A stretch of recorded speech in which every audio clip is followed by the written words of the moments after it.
അപ്പോൾ നമ്മൾ മധുഹൂത്ത് മന്തിയാണ് ഇന്നുണ്ടാക്കാൻ പോകുന്നത്. അപ്പോൾ അതിൻ്റെ ഇൻഗ്രീഡിയൻസ് എല്ലാം റെഡി ആയിട്ടുണ്ട്.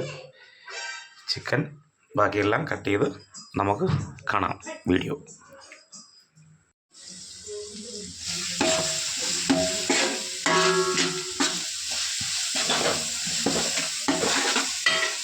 അപ്പോൾ ഉള്ളിയൊക്കെ വഴക്കാനിട്ടിട്ടുണ്ട്. ചിക്കനെല്ലാം കഴുകി റെഡിയാക്കി എടുത്തു. ബാക്കിയെല്ലാം കട്ട് ചെയ്ത് എല്ലാം റെഡിയാക്കിയിട്ടുണ്ട്. ഓക്കെ, അരി നമ്മൾ കൈമ റൈസിലാണ് വയ്ക്കുന്നത്. ഞാൻ മധുഹൂത്ത് വയ്ക്കുന്നത് കൈമ റൈസിലാണ്. ഈ കൈമ റൈസിലൊന്നും ഉണ്ടായി കഴിച്ച് നോക്കണം കേട്ടോ, എന്ത് ടേസ്റ്റാണെന്നറിയാമോ? നമ്മൾ സാധാ മന്തി കഴിക്കുന്നതിനേക്കാളും വളരെ ടേസ്റ്റാണ് ഇതിൽ. ഓക്കെ, അപ്പോൾ കാണാം.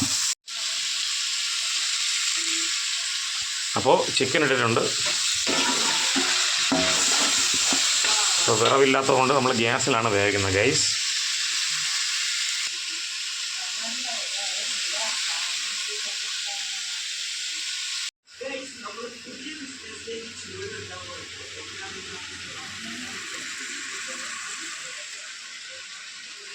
അപ്പോൾ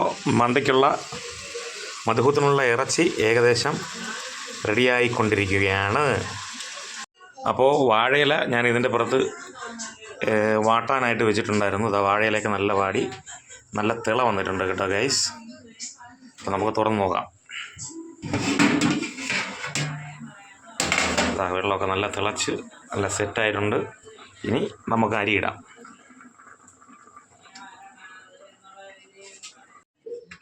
അപ്പോൾ എല്ലാം സെറ്റായിട്ടുണ്ട്. ഇനി ദമ്മ്